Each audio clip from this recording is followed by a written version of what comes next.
अस्सलाम वालेकुम नाजरीन, आप देख रहे हैं JN न्यूज और मैं हूं आपकी होस्ट रुबीना चौधरी। सबसे पहले नजर डालते हैं आज की अहम खबरों पर।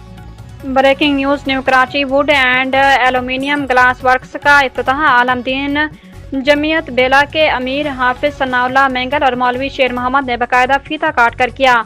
इफ्तिताही तकरीब में सियासी समाजी और मजहबी रहनुमाओं ने शिरकत की, जिनमें जाम ग्रुप के रहनुमा वाजा नूर हुसैन रोंझो, अनायतुल्लाह रोंझो, जमीयत के सलार Syed Ibne Shah, councillor doctor Mohammad Daud Ronjho, master Khaliq Ronjho, Mehboob Ali Ronjho, doctor Abdul Razzaq Ronjho, Sarfaraz Suhail Aslam Ronjho, Noorullah Mohammad Alam, master Mohammad Azam, doctor Zafar Ali, Aurangzeb Ronjho, owner Abdul Rehman Ronjho, proprietor Mohammad Saeed, Mohammad Musaddiq, Mohammad Samiur Rehman समेत कसीर तादाद में मुख्तलिफ तिब्का फ़िक्र के लोगों ने शिरकत की। हाफिज सनाउल्लाह और मौलवी शेर मोहम्मद ने कारोबार में बरकत के लिए दुआ की। वाज़ेह रहे कि हमारे बेला के लोगों को अब इस छोटे काम सामान के लिए कराची या दूसरे शहर जाने की ज़रूरत ना होगी।